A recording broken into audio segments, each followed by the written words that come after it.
നമ്മൾ ഹിന്ദുക്കൾ കോൺഗ്രസിന് വോട്ട് ചെയ്യുന്നതാണ് നല്ലത്. മൂന്ന് കാരണങ്ങൾ കൊണ്ട് എന്തുകൊണ്ട് കോൺഗ്രസ് UDF തിരിച്ചു വരണം എന്നുള്ളതാണ് ഞാൻ വിശദീകരിക്കുന്നത്. ഏതെങ്കിലും ഒരു രാഷ്ട്രീയ പാർട്ടിയുടെ ഭാഗമല്ല ഞാൻ, എന്നാൽ എല്ലാ രാഷ്ട്രീയ പാർട്ടികളെയും പഠിക്കുന്ന വ്യക്തിയാണ്. എല്ലാ രാഷ്ട്രീയ പാർട്ടികളിലും അടുത്ത സുഹൃത്തുക്കളും മറ്റുമുണ്ട്. പക്ഷേ ഇത്തവണ കോൺഗ്രസ് വരുന്നതാണ് നല്ലത്. 3 കാരണങ്ങളാണ് നിങ്ങൾക്ക് മുമ്പിൽ അവതരിപ്പിക്കാൻ ഞാൻ ആഗ്രഹിക്കുന്നത്. നിങ്ങൾ കോൺഗ്രസ്സുകാരനാകാം, കമ്മ്യൂണിസ്റ്റുകാരനാകാം, BJP-കാരനാകാം. പക്ഷേ ഈ 3 കാരണങ്ങൾ നിങ്ങൾ ചിന്തിക്കണം. ഇതിലെ ഏറ്റവും പ്രധാന ഒന്നാമത്തെ കാരണം, നമ്മുടെ ഇന്ത്യയുടെ അച്ഛൻ രാഷ്ട്രപിതാവ് മഹാത്മാഗാന്ധി ഡിസൈൻ ചെയ്ത കൊടി പോലെ ഹിന്ദു ക്രിസ്ത്യൻ മുസ്ലിം, ഹിന്ദു ക്രിസ്ത്യൻ മുസ്ലിം, ഹിന്ദു ക്രിസ്ത്യൻ മുസ്ലിം പോലെ എല്ലാ വിഭാഗങ്ങളെയും ഒരുമിച്ച് കൊണ്ടുപോകാൻ കോൺഗ്രസ്സുകാർക്ക് കഴിയും. യഥാർത്ഥത്തിൽ ഇത് കോൺഗ്രസിന്റെ കൊടിയായിരുന്നു.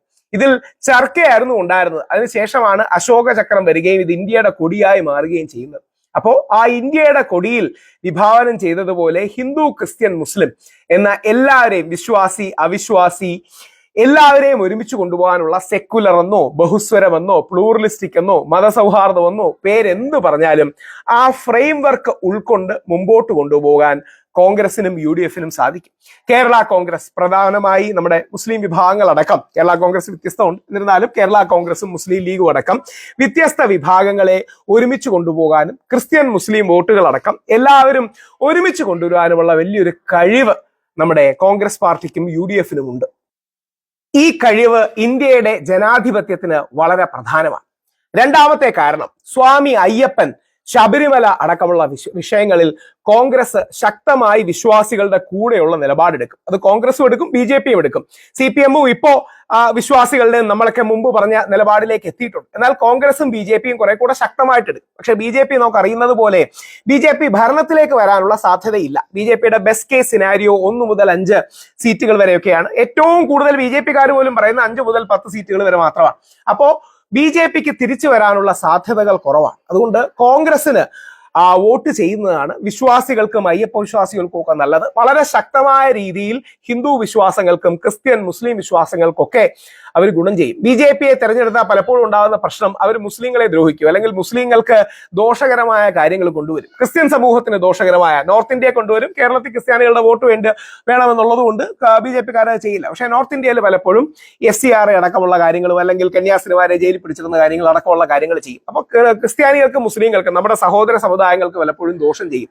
CPM-നെ തെരഞ്ഞെടുത്താൽ പലപ്പോഴും നമ്മൾ ഹിന്ദുക്കൾക്ക് ദോഷം ചെയ്യും, കാര്യം നമുക്ക് പണി തരും. കോൺഗ്രസ് എല്ലാവർക്കും ഉള്ള ഇടമാണ്. അതുകൊണ്ട് ശബരിമല അയ്യപ്പ വിശ്വാസികൾക്ക്, ഇപ്പൊ സുപ്രീം കോടതിയിൽ നിൽക്കുന്ന ചോദ്യങ്ങൾക്ക് ഹിന്ദു ക്രിസ്ത്യൻ മുസ്ലിം പാഴ്സി എല്ലാ വിഭാഗങ്ങളിലെയും ആൾക്കാർക്ക് അനുകൂലമായ നയവും നിലപാടും സ്വീകരിക്കും. കോൺഗ്രസിൽ കുറച്ച് കടുത്ത നെഹ്റുവിയൻ ലെഫ്റ്റ് ഉണ്ട്, പക്ഷേ അവരെക്കാട്ടി കൂടുതൽ വിശ്വാസികളും മറ്റുമൊക്കെയാണ്. അതുകൊണ്ട് ഈ ഗാന്ധിയൻ റൈറ്റ് നിൽക്കുന്ന, ഗാന്ധിയൻ സ്പേസിൽ നിൽക്കുന്ന, സെന്റർ സ്പേസിൽ നിൽക്കുന്ന ആൾക്കാർക്ക് കോൺഗ്രസിൽ ഒരു മേൽക്കൈ കിട്ടുകയും നമ്മൾ വിശ്വാസികളും എല്ലാവരെയും ഒരുമിച്ച് കൊണ്ടുപോകും. അതോടൊപ്പം വിശ്വാസത്തോടൊപ്പം വികസനവും ഉണ്ടാവും, വളർച്ചയുണ്ടാകും. അപ്പൊ എല്ലാവർക്കും ഉള്ളൊരു ബാലൻസും ഗ്രോത്തും ഡെവലപ്മെന്റും ഒക്കെ ഉണ്ടാകും. അപ്പൊ ആദ്യ റീസൺ, നമ്മുടെ കൊടിയുടെ മതസൗഹാർദ്ദം പോലെ എല്ലാവരെയും കോൺഗ്രസിന് കൊണ്ടുപോകാൻ കഴിയും.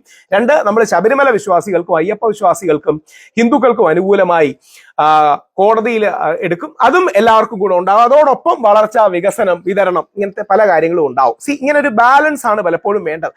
ഏത് രാജ്യത്തിന്റെയും ആത്മാവ് ഈ ബാലൻസിലാണ്. ആ ബാലൻസ് മുമ്പോട്ട് കൊണ്ടുപോകാൻ കഴിയും. 3, ഒരിക്കൽ കൂടെ CPM വന്നാൽ പണ്ടത്തെ ബംഗാളിന്റെ ദുരവസ്ഥ ഉണ്ടാകും. അധികാര ധാർഷ്ട്യം CPM-ന് തന്നെ ദോഷം ചെയ്യും, കേരളത്തിന് ദോഷം ചെയ്യും, കോൺഗ്രസിന് നശിക്കുകയും ചെയ്യും. അപ്പം പല ഫാക്ടേഴ്സാണ്.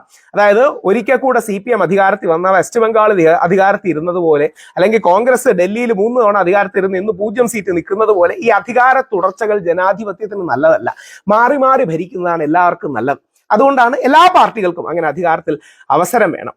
ഒരിക്കൽ കൂടി CPM വന്നാൽ ആ ബംഗാളിന്റെ ദുരവസ്ഥ ഉണ്ടാകും. അധികാര ധാർഷ്ട്യം CPM-ന് ദോഷം ചെയ്യും. കോൺഗ്രസിനെ ഒരു ഭരണം കൂടി ഇല്ലാത്തത് നശിപ്പിക്കും. അത് കേരളവും തകരുകയും തളരുകയും ചെയ്യും. അപ്പൊ ഈ 3 കാരണങ്ങൾ കൊണ്ട് ഒരു ഹിന്ദു വിശ്വാസി എന്ന നിലയിൽ, അയ്യപ്പ വിശ്വാസി എന്ന നിലയിൽ, മതസൗഹാർദ്ദത്തിൽ വിശ്വസിക്കുന്ന ഭാരതീയൻ എന്ന നിലയിൽ, ബഹുസ്വരതയിൽ വിശ്വസിക്കുന്ന ഇന്ത്യക്കാരൻ എന്ന നിലയിൽ, ഒരു ഗാന്ധി എന്ന നിലയിൽ കോൺഗ്രസ് വരുന്നതാണ് നല്ലത്. അങ്ങനെ കോൺഗ്രസിനും UDF-നും വരുന്നതാണ് കേരളത്തിനും നമുക്കും എല്ലാവർക്കും നല്ലത് എന്ന തിരിച്ചറിവിൽ നിന്നാണ് ഈ വീഡിയോ ചെയ്യുന്നത്. കോൺഗ്രസ് വരട്ടെ, UDF വരട്ടെ. ജയ് ഹിന്ദ്, വന്ദേ മാതരം.